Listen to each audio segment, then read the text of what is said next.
Oh gitu. Ya, belajar. Oke ya sekarang ya. Oh kamu lihat kode juga ya udah ya. Cepat-cepat saya terlambat ya udah. Oh Jun suruh telepon. Oh bagus ya. Opa saya masuk duluan sebelum kode itu ya. Ayo udah. Tara ini kalau sini harus dibagi. Sabar ya Facebook. Aduh. Ini papa mesti bagi ke sini nak. Nanti Bapak Ibu kalau mau bertanya silakan aja bertanya, angkat tangannya, teman-teman. Aduh, belum masuk ini. Ya, Bu Helpet juga boleh bertanya.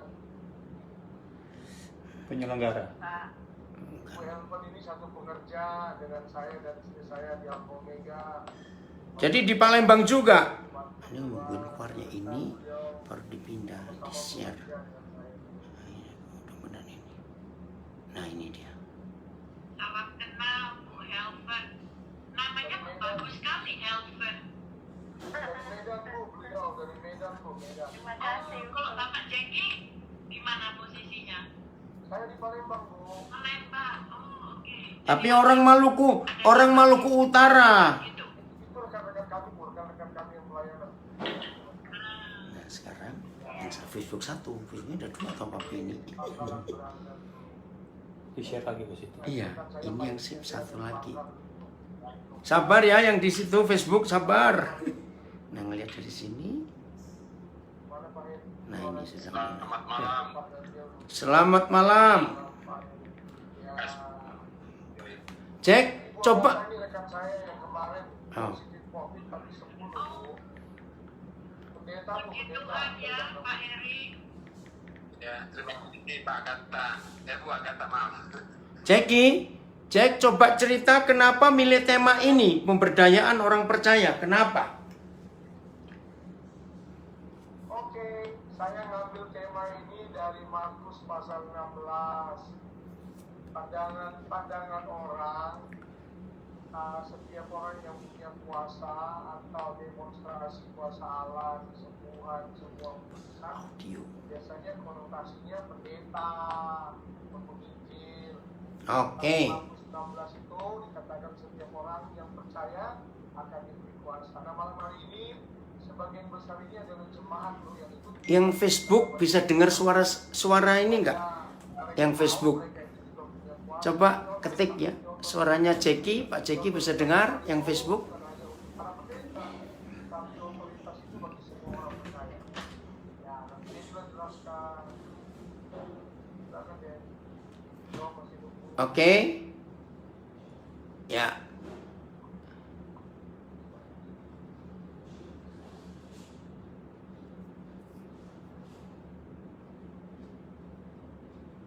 Selamat malam, Pak Dorvio, Pak Jem. Ya, shalom semua, selamat malam. Ya, bersyukur kepada Tuhan kita bisa bertemu lagi via Zoom ini dan betul-betul anugerah Tuhan yang luar biasa untuk mempertemukan kita. Tema kita hari ini menarik sekali, pemberdayaan orang percaya. Ini tema pertama selama saya lewat Zoom mengajar, ada tema yang menarik, pemberdayaan orang percaya.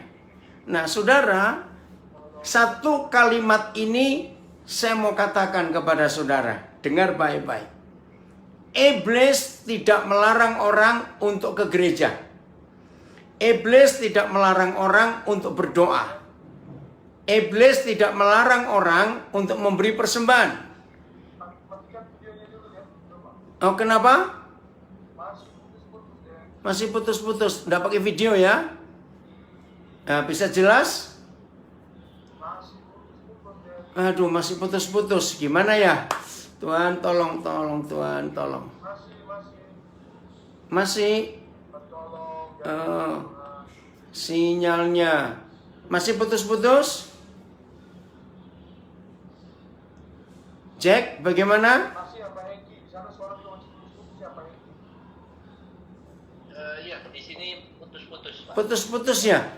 Aduh, gimana ya caranya?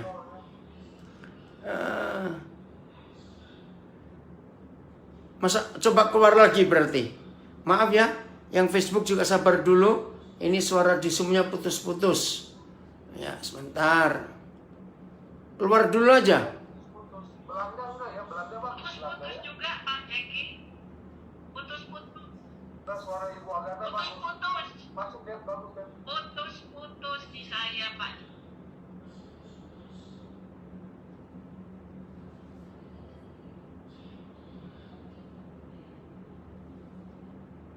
Maaf sebentar.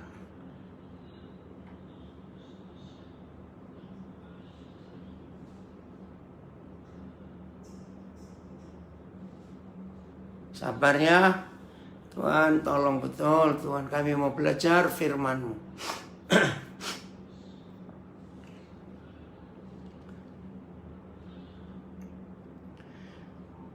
Kalimantan jaringannya bagus. Oh, Kalimantan bagus. Bagaimana sekarang suara saya? Bagus ya. Tuhan Yesus tolong. Dalam nama Yesus. Sebentar IG saya harus keluar dulu. Iya. Angkat ya. Bisa jelas sekarang suaranya? Jelas. Tuhan tolong Tuhan. Ya puji Tuhan. Tuhan kami mau belajar. Tuhan lindungi. Tuhan tolong gak ada gangguan apapun juga. Ya. Oke.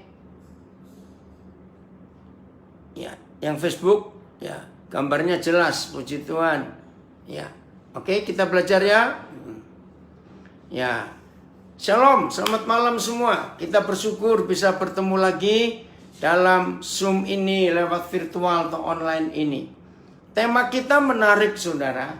Pemberdayaan orang percaya. Nah, kenapa harus orang percaya diberdayakan atau ditunjukkan tugas-tugasnya, aktivitasnya? Begini, dengarkan kalimat ini ya. Iblis tidak pernah melarang orang ke gereja. Tidak. Iblis tidak pernah melarang orang berdoa. Iblis tidak pernah melarang orang melayani. Iblis tidak pernah melarang orang untuk memberi persembahan. Tidak. Maka itu semua aktivitas pelayanan dan gereja masih ada. Tetapi satu yang iblis tidak suka, yaitu orang percaya menemukan panggilannya di dalam tubuh Kristus. Saya ulangi, iblis melarang dan berusaha dengan sekuat tenaga. Dan celakanya iblis berhasil, yaitu melarang orang menemukan panggilannya di dalam tubuh Kristus. Saudara, menurut Roma 12 dan 1 Korintus 12, kebetulan pasalnya sama, yaitu 12 ya. Roma 12 dan 1 Korintus 12. Dengan jelas Roh Kudus menyuruh Paulus menuliskan fakta itu, bahwa kita ini adalah anggota dari tubuh Kristus. Ya, kepalanya satu, tubuhnya juga satu. Tapi dari satu tubuh, satu kepala ini ada banyak anggota. Nah, kalau kita melihat ini, apa yang terjadi pada seorang manusia kalau punya beberapa anggota tubuh tapi tidak berfungsi, tidak berdaya? Ini serius, saudara. Maka itu ketika Pak Pendeta J.K. Misa memberi saya tema ini, wah ini luar biasa, pemberdayaan orang percaya. Mengapa? Kalau saudara dan saya masing-masing tahu fungsi ya dan posisi kita di dalam tubuh Kristus. Saya ulangi, dengar kalimat ini. Kalau saudara dan saya tahu panggilan di dalam tubuh Kristus, sehingga kita tahu posisi kita dan fungsi kita di dalam anggota tubuh Kristus, dan masing-masing anggota tubuh Kristus ini bekerja sesuai fungsinya. Tolong catat, iblis pasti kalah total. Saya ulangi lagi, kalau saudara dan saya tahu fungsi dan posisi panggilan kita di dalam tubuh Kristus, dan semuanya bekerja sesuai bidangnya, sesuai anggota tubuh ini, tolong catat, maka iblis tidak berdaya. Sama seperti tubuh. Apa yang terjadi pada hidup seorang manusia? Kalau ada bagian-bagian dari tubuhnya, baik yang di luar maupun organ dalam, yang tidak berfungsi. Bisa ngerti nggak maksudnya? Maka orang itu sakit, orang itu lumpuh, orang itu tidak berdaya. Saudara, yang menyedihkan, izinkan saya mengatakan kalimat ini kepada semua kita, khususnya hamba-hamba Tuhan. Gembala, maafkan saya. Celakanya iblis berhasil. Ini yang menakutkan. Celakanya iblis berhasil membuat banyak di antara murid-murid Tuhan Yesus tidak tahu fungsi dan posisinya di dalam tubuh Kristus. Berarti tubuh Kristus itu lumpuh, maaf. Oke, saya akan bacakan 3 ayat dulu. Ya. 1 Roma pasal yang ke-12. Ya. Roma pasal yang ke-12. Mari kita temukan ayat ini. Ya, Roma pasal yang ke-12. Ya, ayat yang ya, Roma 12 ayat yang ke-5. Sebentar ya. Saya pakai terjemahan yang bukan terjemahan baru ya. Terjemahan, saya lupa terjemahan apa ini. Ya, IMB, Indonesian Modern Bible. Ya, agak beda, nggak apa-apa. Ya. Ayat yang ketiga mulai.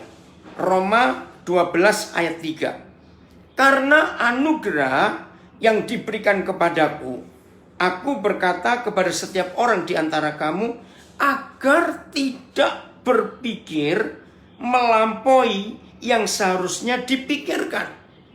Nah, kita melihat ini ada masalah ketika di dalam tubuh Kristus kita ini tidak memikirkan siapa fungsi dan posisi panggilan kita di dalam Tuhan Yesus. Contoh, kalau kita ini mata, jangan kita ingin menjadi otak. Maaf, kalau kita tangan, jangan kita berpikir menjadi kaki. Nah, ini yang dikatakan ayat yang ketiga. Ya, karena kita harus berpikir yang sederhana, yaitu atas panggilan kita ini. Jack, Dedi tanya, di layarmu bisa ditayangkan Alkitab enggak? Saya coba. Oh ya, kalau tidak tolong bacakan aja, ya. Kita lihat ini.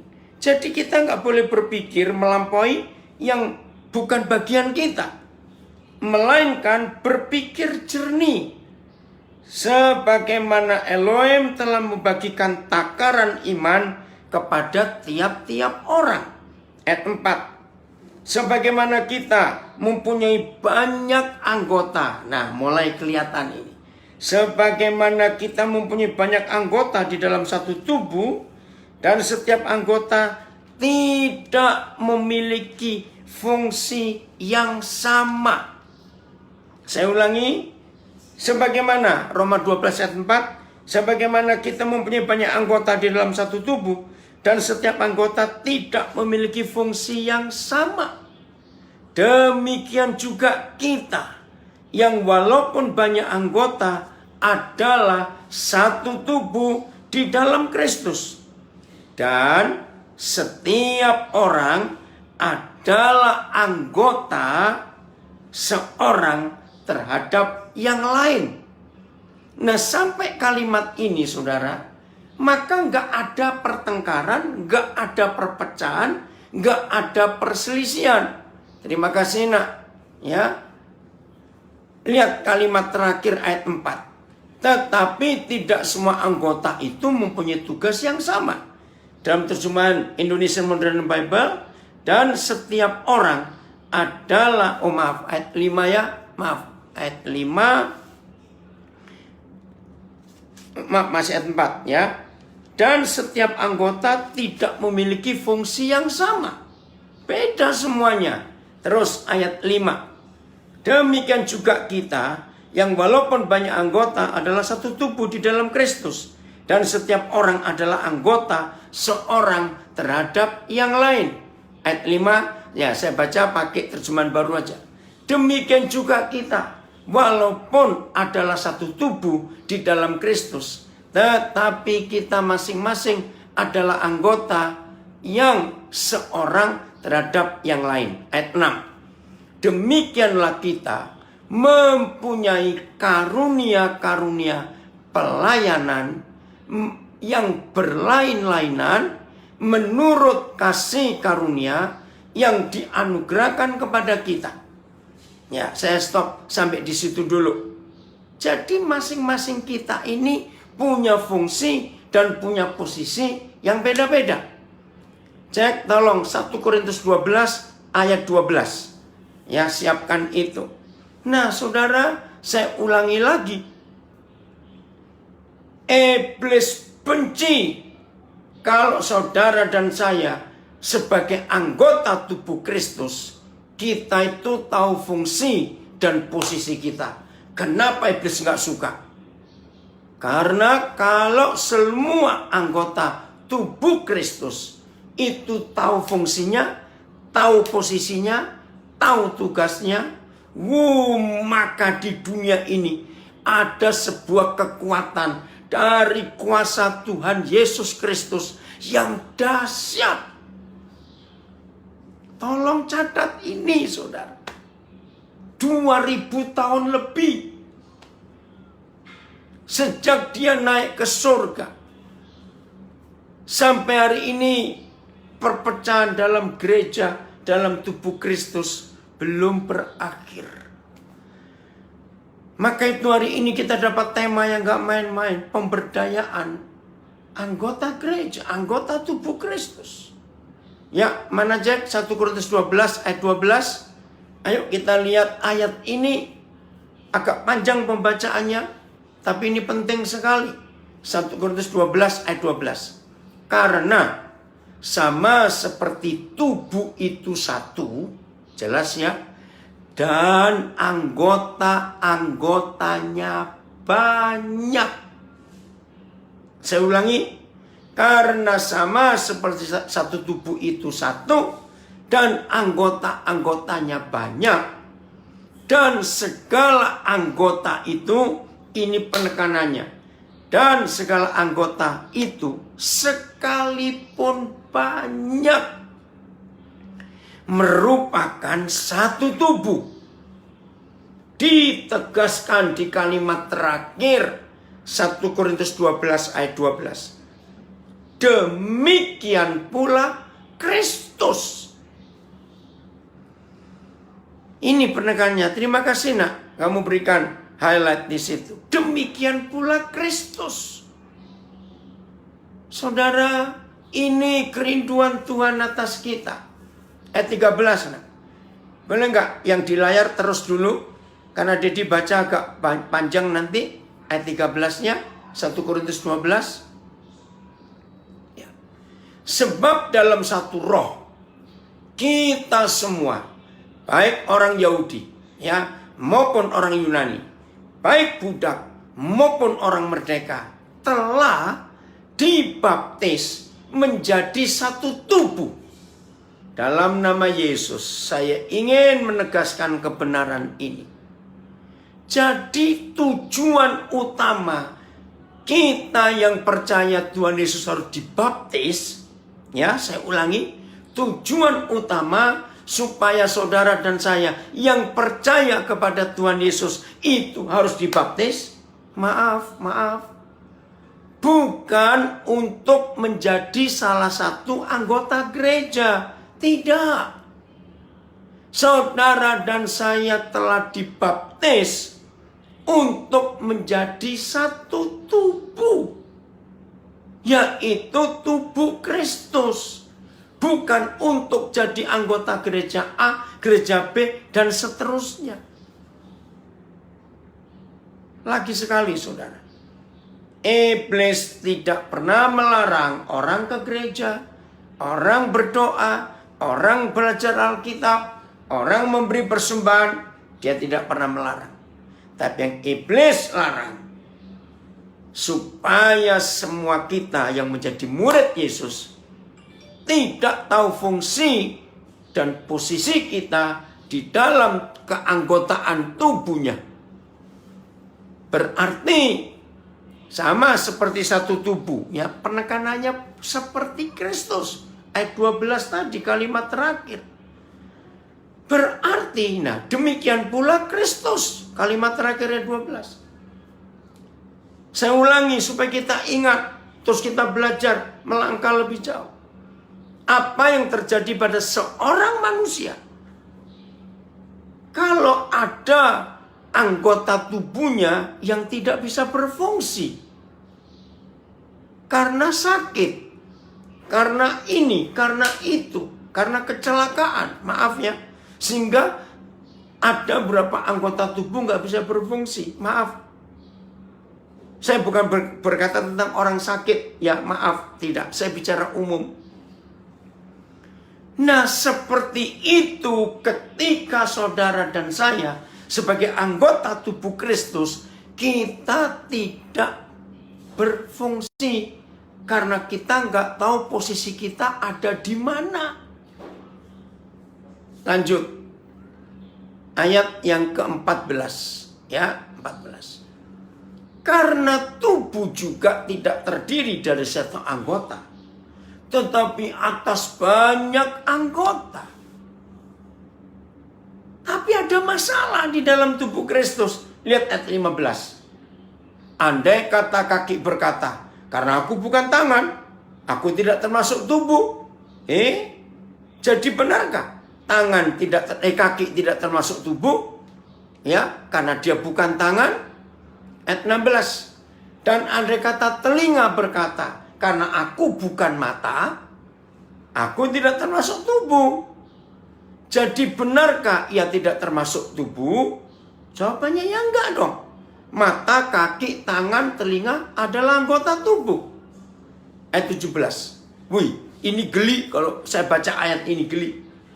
Andai kata tubuh itu seluruhnya adalah mata. Geli enggak saudara? Dari kepala, mata sampai kaki, mata semuanya. Pasti orang takut lari. Di manakah pendengaran? Andai kata seluruhnya adalah telinga, di manakah penciuman? Tolong Roh Kudus, hari ini kami mau bertobat. Untuk di tubuhmu ada pemberdayaan. Kami berdaya, kami enggak lumpuh, kami enggak lemah. Kami sehat, tidak sakit, supaya setan segera dikalahkan. Ketika kami sebagai anggota dari tubuh, anggota tubuh Kristus, kami berfungsi dengan baik. Kami tahu posisi kami di mana. Roh Kudus tolong kami, supaya pelajaran ini nggak cuma kami dengar, tapi kami praktekkan dalam nama Yesus. Ayat 16. Mari kita perhatikan 1 Korintus 12 ini. Ya. Maaf, ayat 17. Saya salah, ayat 17. Oh. 18, maaf saudara, 18. Maaf ya. Karena Jack, kamu naik turun jadi bingung ini. Ayat 18 ya. Tetapi Tuhan, tolong catat, telah, bukan akan. Tetapi Tuhan telah. Ya, ayat 18 cek. Bisa nggak kamu jangan goyang-goyang cek ayatnya. Ya, maaf. Ya. Kenapa Jeff? Kamu bilang catat. Ya itu harus catat kamu ya. Awas lupa. Tetapi Tuhan telah, bukan akan, memberikan kepada anggota masing-masing secara khusus suatu tempat pada tubuh seperti yang dikehendakinya. Biarkan dulu Jack, ayat 18 ini akan jadi ayat utama untuk tema kita, pemberdayaan anggota gereja, pemberdayaan tubuh Kristus. Saya ulangi, tetapi Tuhan telah memberikan kepada anggota tubuhnya masing-masing secara khusus suatu tempat pada tubuh seperti yang dikehendakinya. Jadi poinnya seperti yang Papa kehendaki. Jadi bukan siapa yang memimpin kita, lalu pemimpin kita menghendaki kita jadi ini, jadi itu. Tidak. Bapa di sorga yang memberikan kepada kita masing-masing secara khusus suatu tempat pada tubuh. Ini luar biasa. Efesus pasal yang keempat. Cek mulai ayat yang ke-14. Efesus pasal 4 mulai ayat 14 sampai 16. Kita lihat ayat ini. Ya. Sehingga kita bukan lagi anak-anak yang diombang-ambingkan oleh rupa-rupa angin pengajaran. Stop dulu. Izinkan saya mengatakan kalimat ini kepada semua rekan-rekan hamba-hamba Tuhan, para pengkhotbah. Kalau kita lihat fakta hari-hari terakhir ini, saudara, banyak khotbah-khotbah yang membingungkan. Maaf, khususnya datang dari luar negeri masuk ke Indonesia. Sedih hati Tuhan. Karena sampai hari ini masih banyak gereja di Indonesia itu punya konsep. Dan saya percaya ini tipuan iblis, tapi maafkan saya. Apa tipuannya? Seolah-olah hamba-hamba Tuhan ini dari luar negeri, dari Malaysia, Singapura, Amerika, itu seolah-olah dibuat oleh iblis di benak cukup banyak orang Kristen di Indonesia. Mereka itu lebih hebat dari hamba Tuhan yang di Indonesia. Maafkan saya kalau ada yang gak setuju. Tapi ini fakta. Nah, sehingga terjadi diombang-ambingkan oleh rupa-rupa angin pengajaran. Enggak cuma topik-topik khotbah yang membingungkan, oleh permainan palsu manusia. Ngeri. Tidak sedikit hamba-hamba Tuhan menggunakan ayat-ayat firman untuk menipu murid Yesus. Maaf saya berkata, itulah permainan palsu manusia. Menggunakan ayat untuk mencari keuntungan buat diri sendiri. Dan gak cuma permainan palsu. Lihat tulisan ini. Dalam kelicikan mereka yang menyesatkan. Gereja Tuhan bertobat. Sudah waktunya kita menilai sama. Tuhannya orang Malaysia, Tuhannya orang Singapura, Tuhannya orang Amerika, juga Tuhannya orang Indonesia sama. Setuju? Stop konsep yang salah. Akhirnya itu sudah diombang-ambingkan oleh rupa-rupa angin pengajaran, oleh permainan palsu manusia, yang ketiga dalam kelicikan mereka yang menyesatkan. Ngeri. Nah, ini semua terjadi karena gereja tidak memberdayakan masing-masing anggotanya yang sudah percaya Tuhan Yesus. Contoh lain, maaf, tapi harus dimengerti. Sebelum masing-masing murid Yesus percaya bahwa Tuhan bisa bicara sendiri kepada pribadi-pribadi kita, Tolong, tidak perlu cari orang yang punya karunia nubuat supaya tolong dong nubuatin aku, tolong nubuatin aku. Nggak perlu lagi. Maaf ya, selama di gereja saudara masing-masing masih ada orang-orang Kristen yang hobinya cari nubuat dari hamba-hamba Tuhan tertentu. Saya harus ngomong, yang mau tersinggung silakan. Hamba-hamba Tuhan dari Malaysia kebanyakan itu punya karunia nabi. Kebanyakan. Maaf. Dan tidak sedikit menipu pengusaha-pengusaha Kristen di Indonesia dengan nubuat-nubuatnya. Karena saya pernah ikut, saudara, saya ngeliat sendiri. Maka itu saya nggak omong kosong. Saya diajak teman saya, ayo ada hamba Tuhan ini. Oh ya, ayo saya mau belajar. Loh, di restoran besar di Surabaya. Loh, ini mau kebaktian atau mau makan? Oh enggak, hamba Tuhan ini nabi. Jadi kalau datang kami kumpul di restoran. Oh ya, ya saya ngikut aja. Saudara, begitu kami kumpul di meja besar. Loh, kok masing-masing pengusaha ngeluarin amplop? Saya pikir ada apa? Saudara, persis dukun dan persis peramal. Maka mulai hamba Tuhan ini bernubuat. Untuk satu orang. Dan selesai itu amplopnya disodorkan. Saya langsung pulang. Saya bilang ini penyesatan. Mengapa masih ada orang Kristen hobinya cari nubuatan? Karena dia nggak sadar kalau dia itu anggota tubuh Kristus yang punya otoritas. Ini nggak diajarkan di dalam gereja. Maka itu bergantung dengan nubuatan orang lain. Nggak bisa langsung komunikasi dengan Tuhan. Bukan berarti nggak boleh didoakan.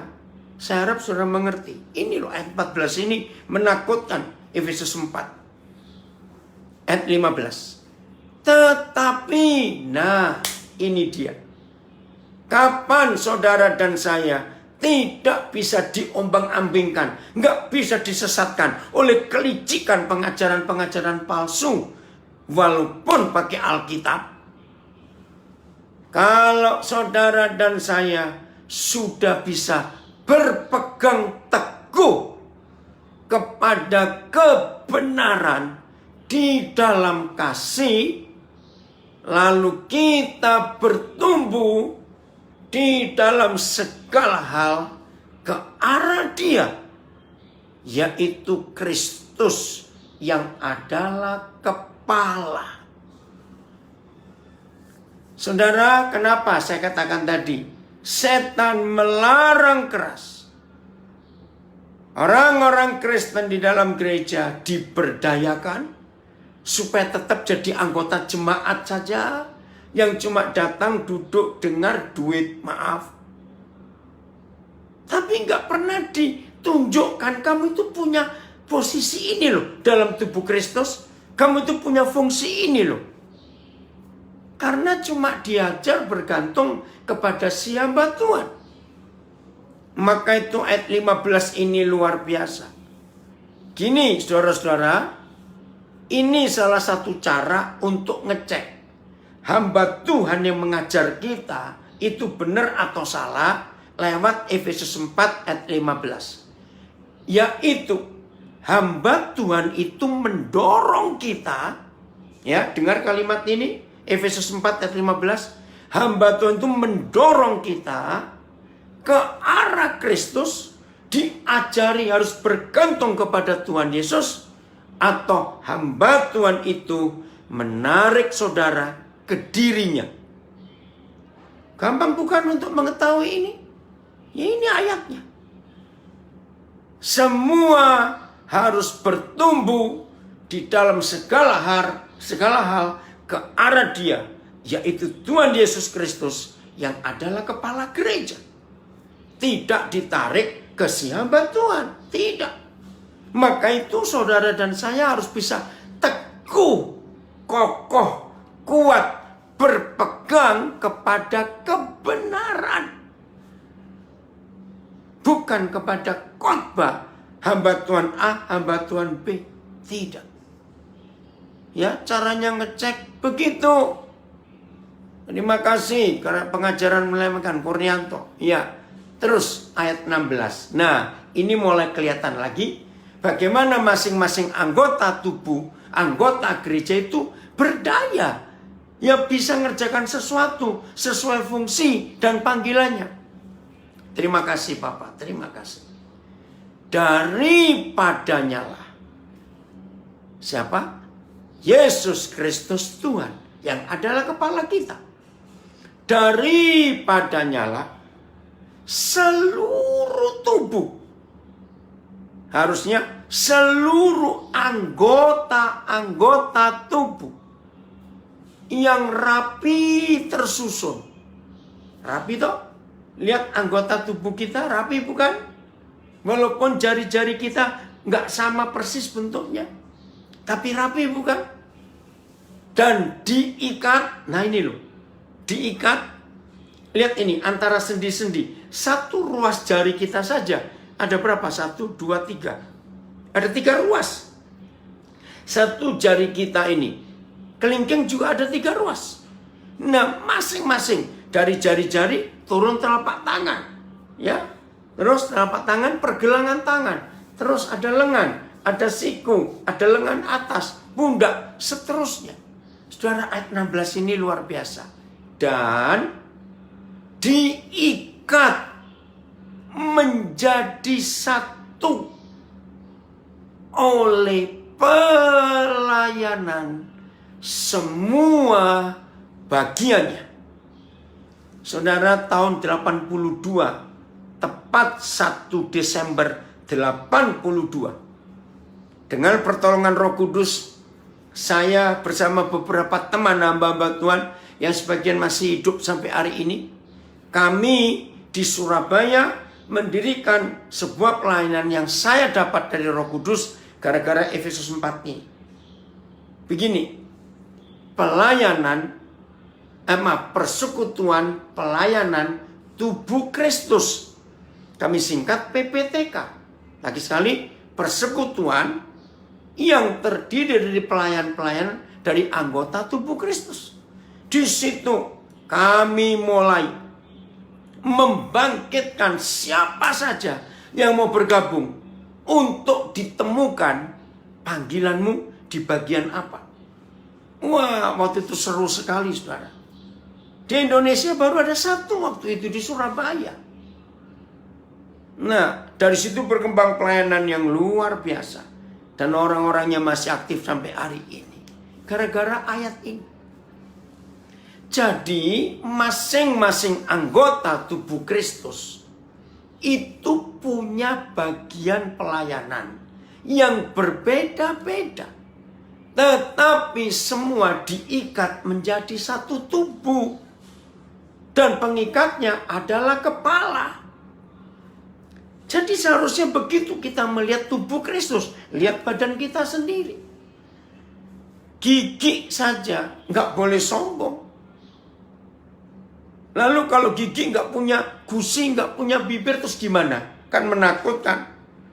Jadi masing-masing punya jantung, paru-paru, empedu, ginjal kita, lambung kita, usus halus, usus 12 jari, usus macam-macam misalnya.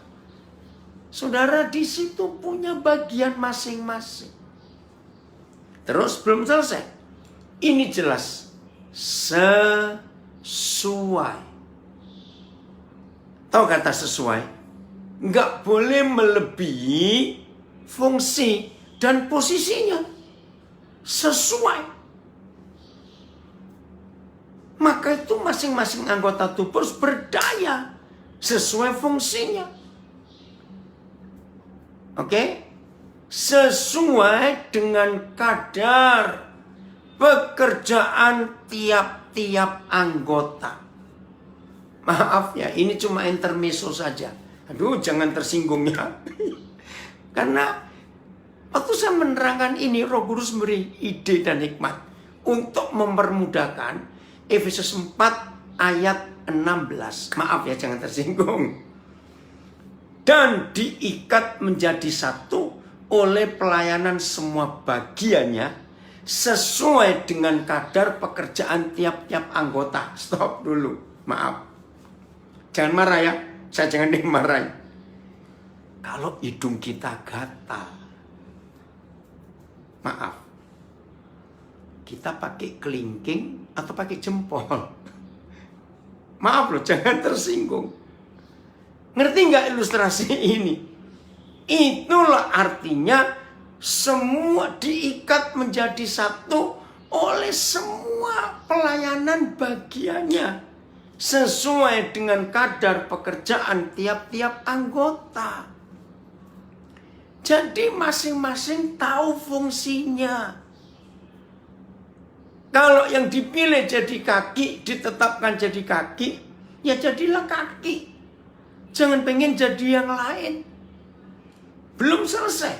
Ayat 16 ini, aduh sayang waktunya. Ya, sesuai dengan kadar pekerjaan tiap-tiap anggota. Belum selesai. Menerima pertumbuhannya. Dan membangun dirinya dalam kasih. Maaf, pernah dengar ada orang yang jantungnya nggak cuma bengkak. Saya juga pertama kali dengar itu aneh. Pernah dengar nggak ada orang sakit jantungnya itu molor? Saya pertama dengar, kok ada jantung molor? Kayak karet aja molor. Betul, ternyata ada penyakit itu. Jadi jantung itu pertumbuhannya nggak normal. Maka itu sampai molor. Nah, saya nggak tahu itu istilah penyakitnya apa. Maafkan saya. Ada orang lambungnya pertumbuhannya nggak normal, asam lambungnya terlalu tinggi. Nah, ini loh penyakit di dalam tubuh Kristus sama seperti kita masing-masing dalam anggota tubuh. Kolose 2 ayat 19. Ya, Kolose 2 19. Terima kasih Roh Kudus, Engkau tolong kami untuk kami hidup benar di hadapan Tuhan. Oh, mulai 18 saja Jack, kalau itu mulai 18. Karena sedang ya. Nah, lihat ayat 18. Janganlah kamu biarkan kemenanganmu digagalkan oleh orang yang pura-pura merendahkan diri dan beribadah kepada malaikat, jelas salah. Serta berkanjang, ya artinya bermain-main pada penglihatan-penglihatan, senengannya karunia-karunia roh, dikit-dikit penglihatan, dikit-dikit nubuatan, tak dan tanpa alasan membesar-besarkan diri oleh pikirannya yang duniawi. Saya minta maaf ya saudara, tapi saya harus ngomong ini. Tolong yang merasa punya pelayanan begini. Oh, kamu merasa di rumahmu ada apa-apa ya? Itu loh, ada tante di sana, itu punya karunia, bisa ngelihat. Terus tante itu dipanggil ke rumah. Tolong liatin ya, ada apa di sini? Mungkin di kamar itu, anak saya sering terganggu di kamar yang situ. Saudara, ini penyesatan. Kenapa? Karena nggak ada di Alkitab. Ada ayat yang mengatakan kita dapat karunia melihat setan. Loh, kok goblok betul? Melihat Tuhan aja jarang-jarang, kok sering lihat setan? Apaan itu? Maaf, itu karunia yang salah.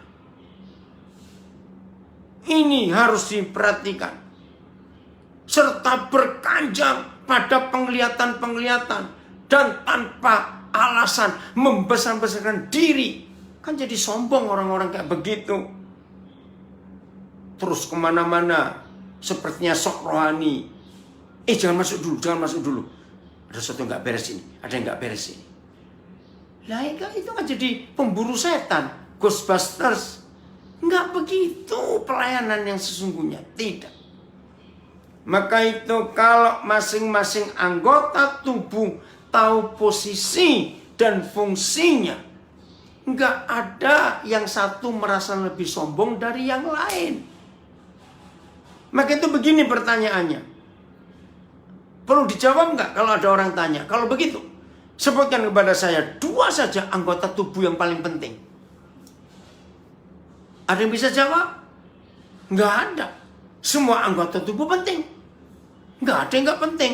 Karena satu saling membutuhkan dengan yang lain. Harusnya begitu gereja. Maka itu jangan membesar-besarkan diri. Wow, aku ini nabi ya.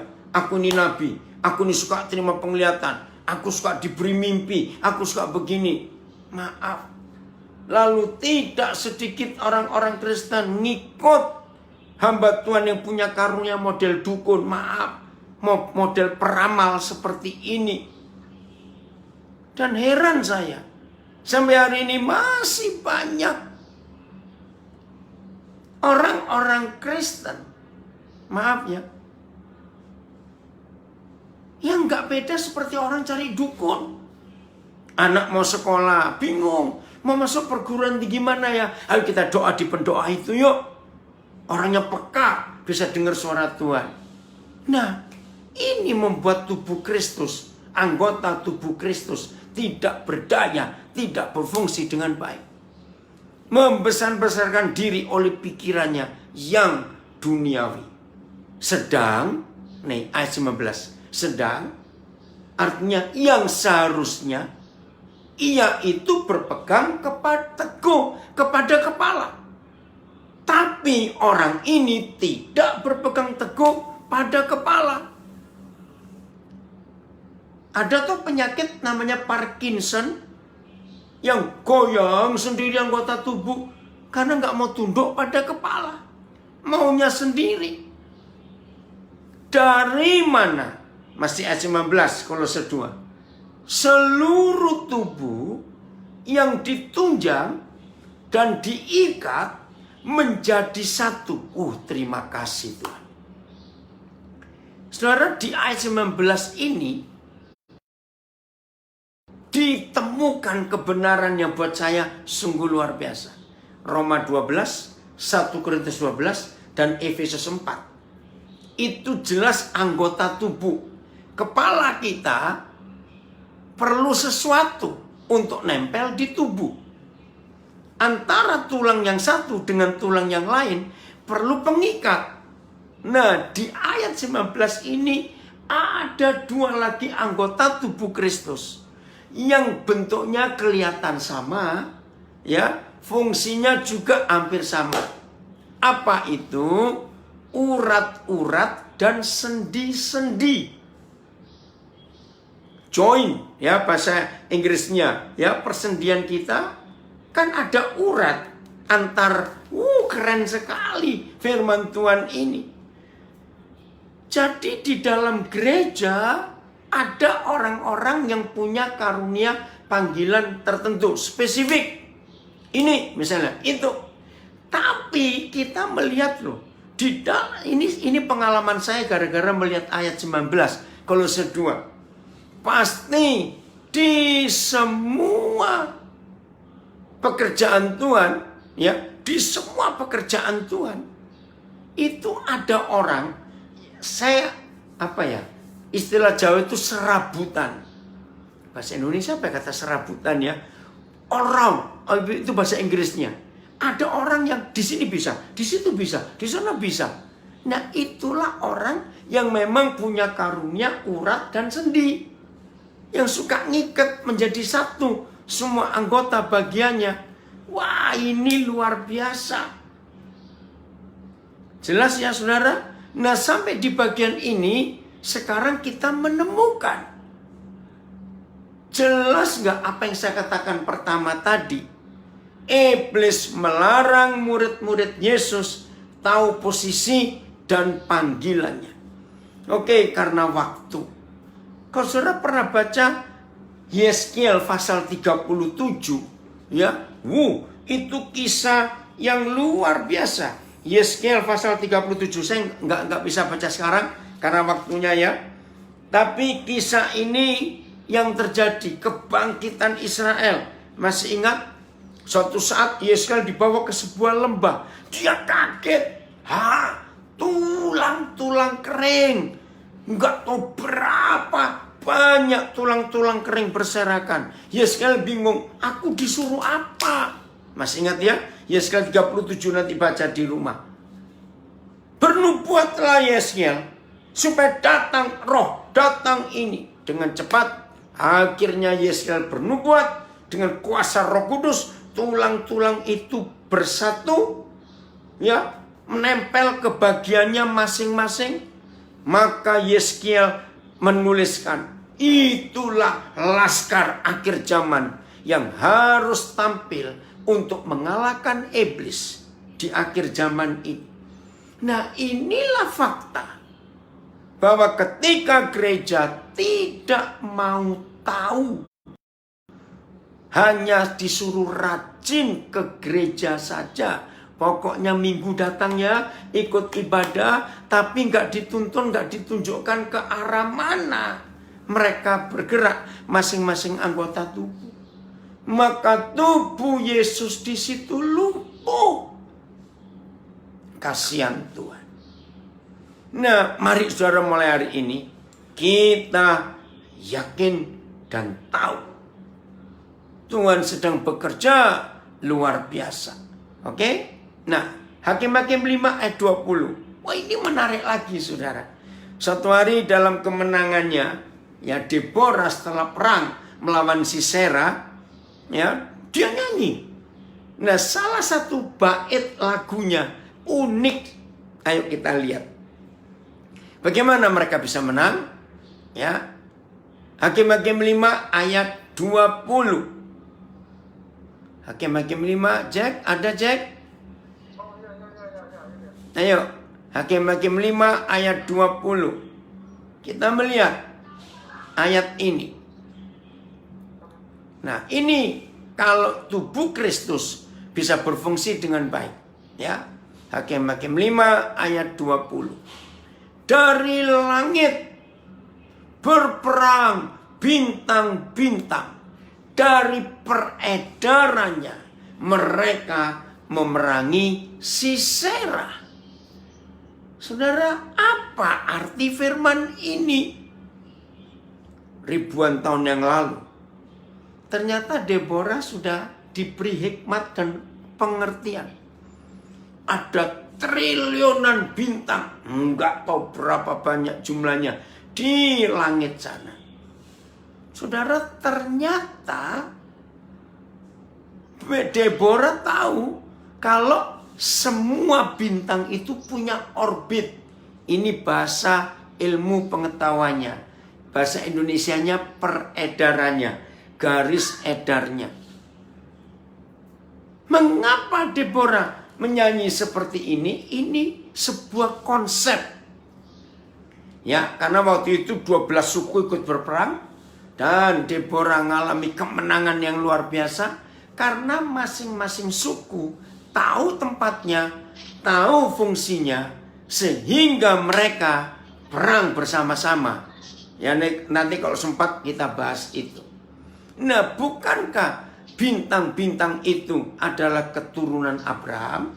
Seperti yang Yahweh Tuhan pernah janji kepada Abraham. Abraham, kamu lihat ke langit. Ada apa Tuhan? Sebanyak itu kamu bisa hitung? Nggak bisa. Nah, sebanyak itu Abraham keturunanmu. Sebanyak bintang-bintang di langit.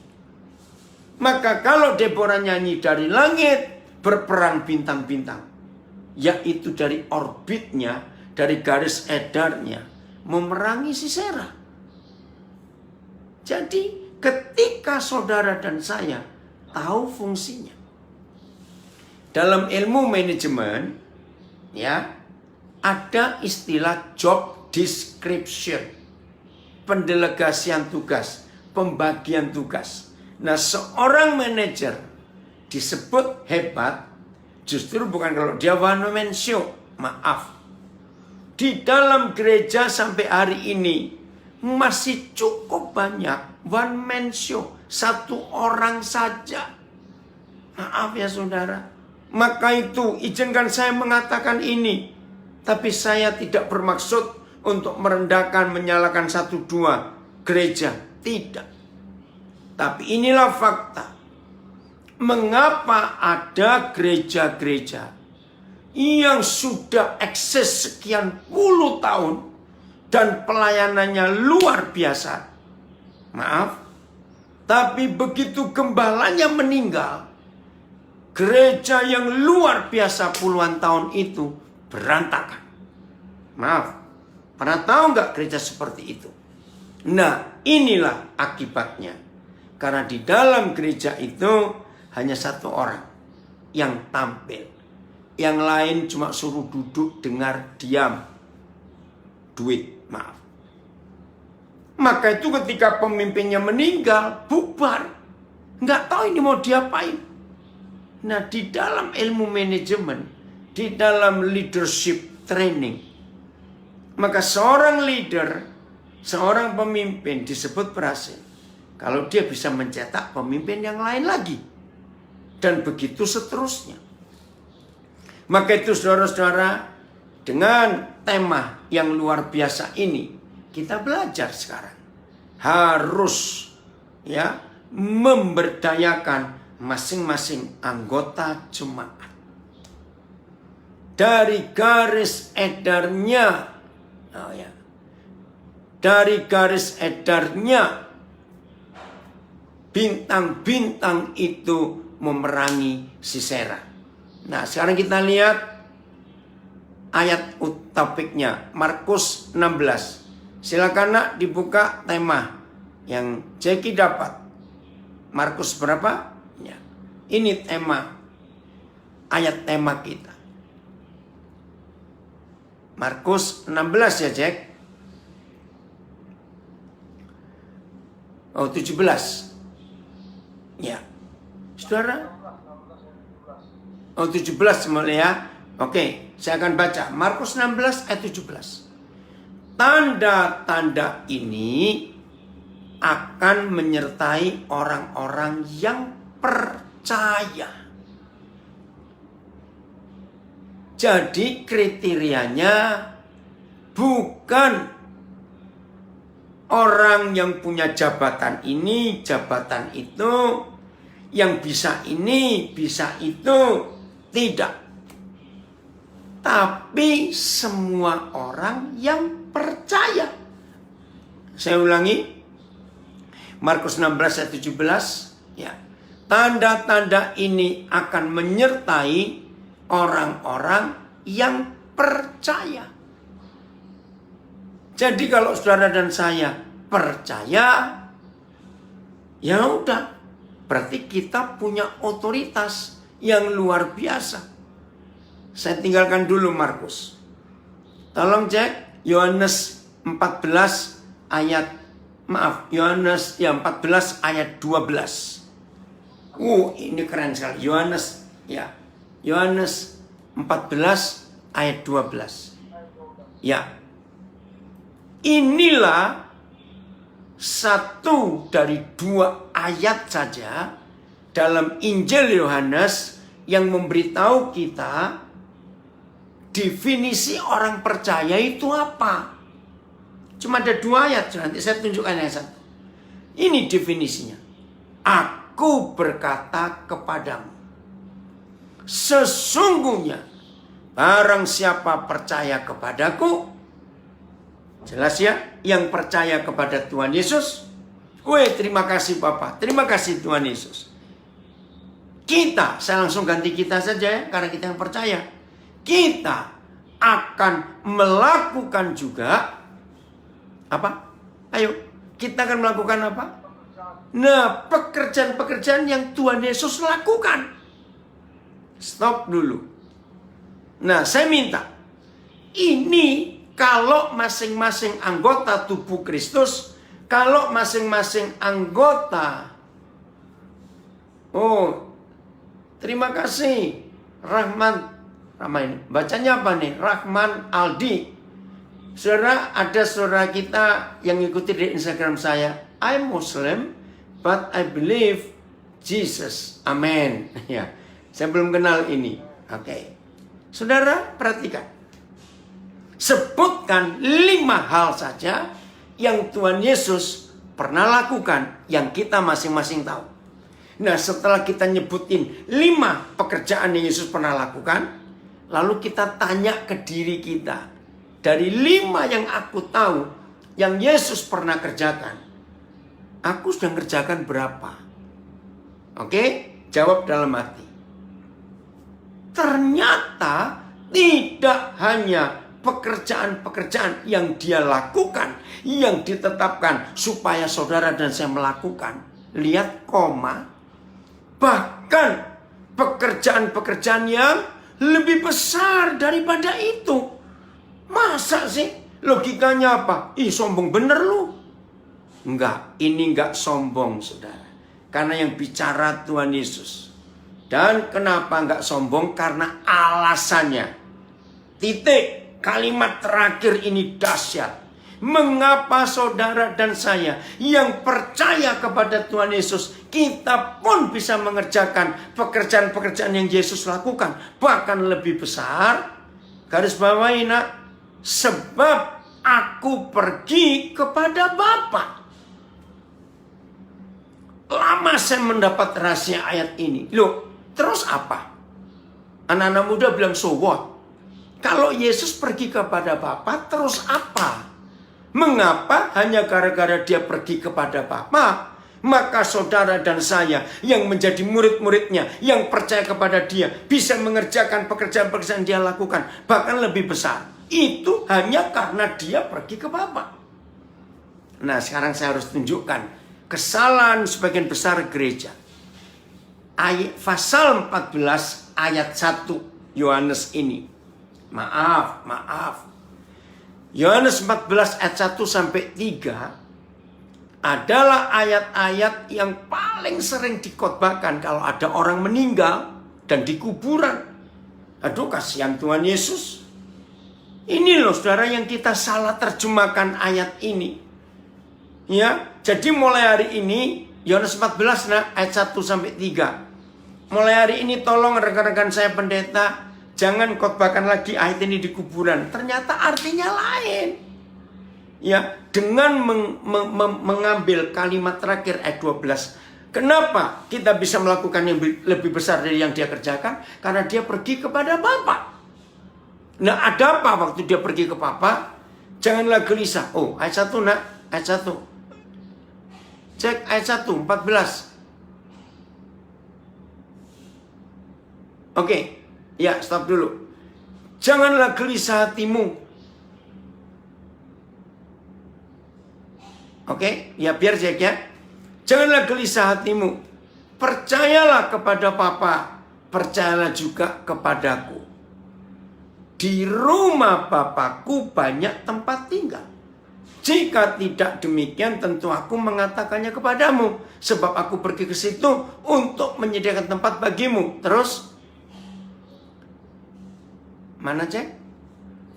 Ya, pelan-pelan. Ya. Dan apabila aku telah pergi ke situ dan telah menyediakan tempat bagimu, aku akan datang kembali dan membawa kamu ke tempatku, supaya di tempat di mana aku berada dan kamu pun berada. Jadi saudara, ini bukan tentang rumah setelah kita mati di surga. Tidak. Maksudnya di dalam gereja Tuhan, di dalam tubuh Kristus ada banyak tempat untuk pelayanan yang berbeda-beda. Ayat terakhir, 2 Timotius 2 ayat 20 dan 21. Ini ayat terakhir. Lihat ayat ini. Dalam rumah yang besar, ini kan rumah Bapakku bukan? Yohanes 14. Ya.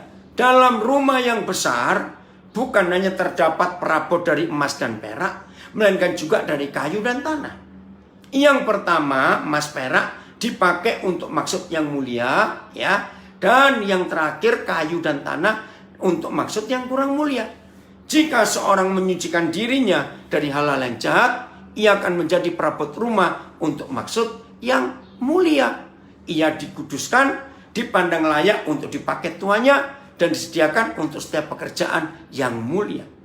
Nah, kalau kita gabungkan Yohanes 14 ayat 2 dan 3 dengan 2 Timotius 2 20-21, jelas bahwa rumah yang besar, rumah di surga, itu bukan bicara setelah kita mati.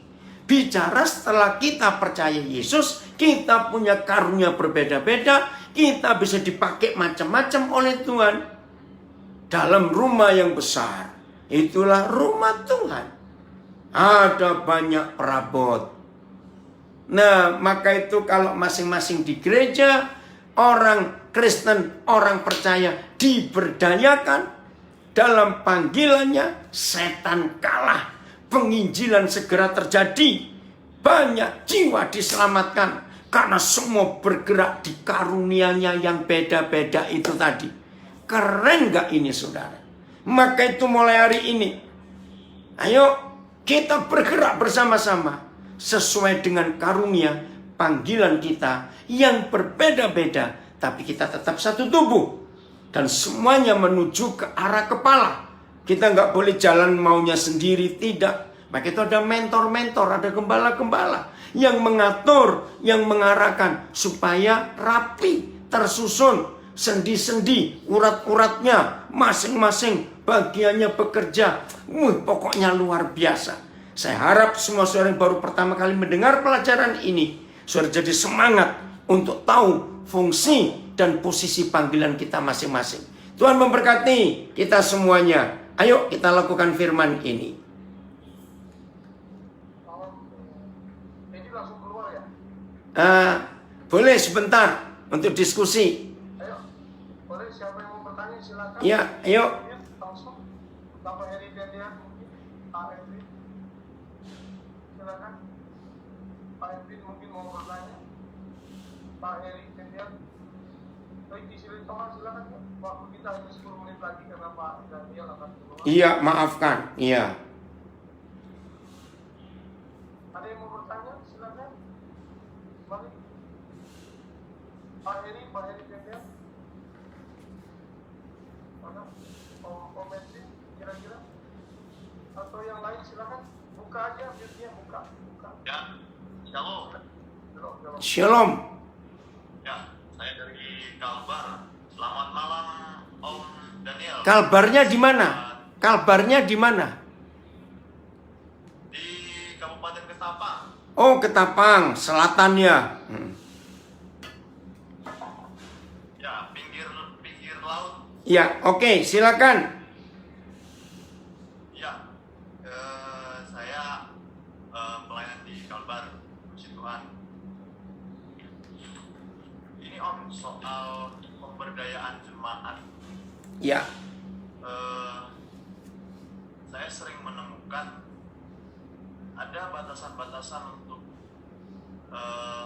kepercayaan di dalam pelayanan gereja. Seringkali kita juga sebagai hamba Tuhan menemui hal-hal tersebut. Yang saya maksudkan, apakah hal itu juga membuat terkadang jemaat-jemaat itu kurang bersemangat untuk beribadah ataupun pergi ke gereja, dikarenakan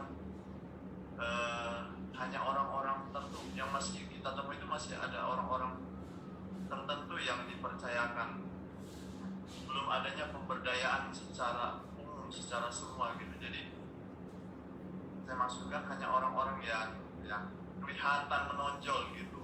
Jadi mohon masukannya Om bagi kami juga.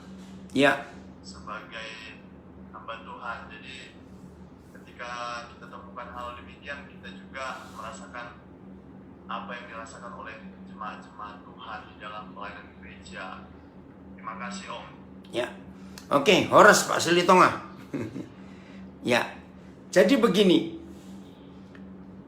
Kita nggak bisa mengharapkan hanya mereka datang ke gereja hari Minggu dengar firman. Justru kita istilahnya jemput bola, datangi mereka di hari lain yang kecuali Minggu. Ya, misalnya Senin, ada 2 keluarga, 3 keluarga di satu area. Kumpul yuk, bukan ibadah, berbagi aja. Nah, yakinkan dengan ayat-ayat tadi, 1 Korintus 12, Roma 12. Kamu tuh gak boleh nganggur. Tuhan itu beri kamu tuh panggilan.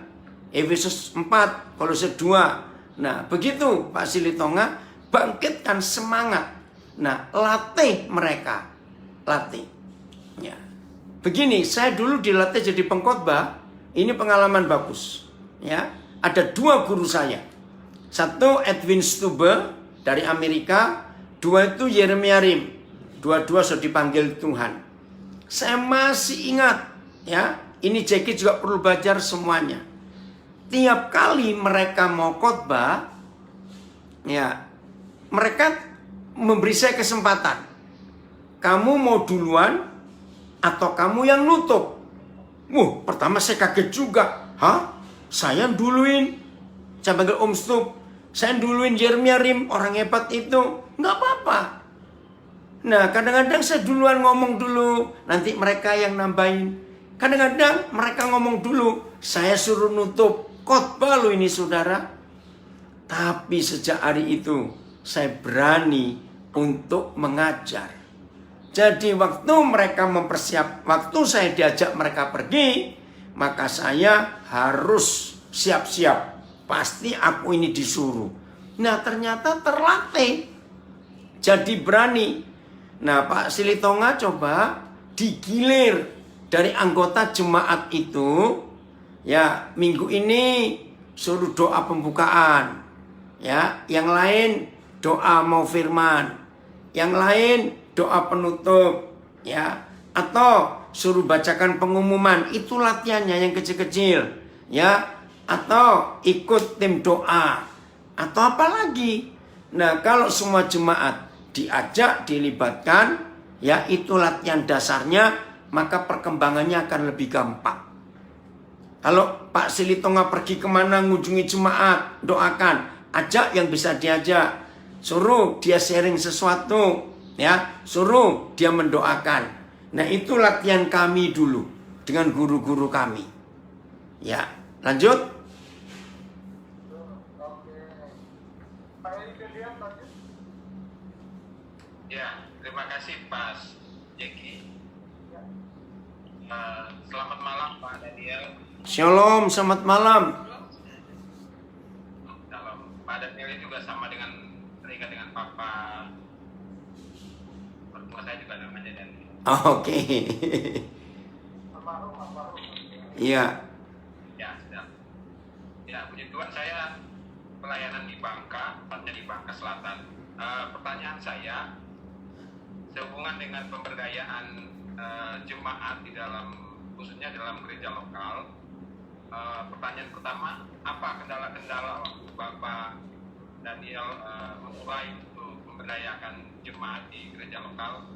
Barangkali juga ini bisa menjadi hal yang bisa kami ambil.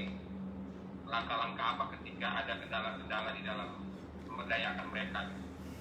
Iya. Yang kedua, dengan sumber daya yang berbeda-beda tentunya ada kendala-kendala yang harus dihadapi ketika jemaat yang sumber dayanya saya katakan berada di bawah, tapi mereka punya semangat untuk melayani. Di lain sisi ada yang mempunyai sumber daya yang bagus, saya katakan unggul, tapi mereka tidak punya kemauan atau keberanian untuk mengambil bagian dalam pelayanan. Nah, bagaimana cara mensiasatinya Pak? Kira-kira gimana trik-trik untuk bisa supaya mereka juga bisa punya percaya diri, supaya anggota bisa diberdayakan. Terima kasih Pak. Iya, oke Pak Tandean, saya jawab yang kedua dulu. Yang kedua tadi saya sudah jawab lewat Pak Silitonga. Jadi hari-hari ini kalau kita mau ngerjakan apa saja, ajak 1-2 orang anggota jemaat. Mendoakan orang sakit, kunjungan kemana, ya ajak mereka. Terus kita dorong, kita beri tugas yang kecil-kecil dulu. Maka itu tadi saya saksi, waktu dulu saya pertama pelayanan, saya dikasih tugas untuk mau membuka dulu sebelum guru saya ini khotbah. Itu takut saya. Atau saya nutup bagian terakhir. Nah, begitu ada salah, dia arahkan, harusnya tadi kamu begini, kamu begitu. Oh iya ya. Nah, jadi saya tuh nggak takut salah. Karena guru-guru saya ini betul-betul memberi saya semangat. Nah, saya itu berani. Saya ini memberkati pernikahan jauh sebelum saya itu menikah. Itu luar biasa. Yaitu Yeremia itu yang dorong saya. Ayo kamu bisa. Ayo kamu bisa. 2 minggu lalu saya di Nabire. Berhasil meyakinkan seorang gembala yang baru jadi gembala. Belum sebulan. Karena gereja baru. Nah pas ada jemaat yang menikah. Ya saya ngajari. Saya khotbah. Terus waktu mulai pemberkatan saya libatkan dia. Waktu pemasangan cincin. Saudara, dia senangnya luar biasa. Karena itu baru pertama kali dia mendoakan orang menikah. Nah jadi Pak Tandean, libatkan mereka. Maaf, termasuk ada acara penguburan jemaat yang meninggal. Suruh anggota tim ini, bagian itu. Kasih tugas semuanya. Didorong, yakinkan bahwa Roh Kudus menyertai kamu. Pasti kamu bisa. Nah, itu cara yang Roh Kudus ajarkan. Maka itu Tuhan Yesus memuridkan mereka dengan cara seperti itu juga. Oke? Nah, yang pertama, apa kendala-kendala saya? Yang pertama, ya, kendala yang pertama itu karena ngadapin ada orang-orang yang maunya tampil, maunya menonjol. Aduh, itu susah diatur. Dikit-dikit maunya saya ya. Nah, itu kendala yang ada. Tapi puji Tuhan, saya tertibkan, saya yakinkan. Kamu harus tahu posisimu. Kamu harus tahu fungsimu yang mana. Jadi jangan terus ngambilin yang orang punya. Karena orang ini istilahnya suka naik panggung gitu, naik mimbar. Paling seneng dia. Nah, saya ajarkan. Satu kali, ini pengalaman saya. Ya, ada seorang pemimpin pujian. Memang dia hebat. Semua orang kalau melihat luar biasa memang. Tapi sombongnya minta ampun. Nah, waktu itu saya jadi gembala. Setiap 3 bulan ada jadwal yang diganti. Nah, saya sudah tahu. Roh Kudus memberi saya hikmat. Saya harus ngelatih dan didik orang ini. Supaya dia nggak sombong. Jadi 3 bulan sebelumnya, dia sudah tahu bahwa nanti bulan berikut, itu saya yang melayani pujian. Saya tahu persiapannya. Biasa itu kalau dia mau memimpin pujian, pemain musik dibuat stres oleh dia. Karena permintaannya macam-macam. Sampai saya bilang, kamu harus menghargai saudaramu. Kalau kamu maunya begitu, ya kamu main musik sendiri, terus kamu memimpin pujian sendiri. Jawabannya, saya nggak bisa. Ya udah, kalau nggak bisa hargai orang lain. Nah, suatu hari saya dapat hikmat. Seminggu sebelum dia mimpin pujian, saya cut. Saya bilang, sorry ya, minggu depan saya ganti posisimu. Karena ada saudaramu harus melayani. Dia marah. Tandean dia marah. Saya biarin dia marah. Udah reda, langsung saya tunjukkan. Ternyata selama ini kamu bukan melayani Tuhan, tapi melayani dirimu sendiri. Dia kaget. Nggak bisa. Om nggak bisa nuduh saya seperti itu. Dengar ya, saya memang sengaja pasang kamu 3 bulan yang lalu. Dan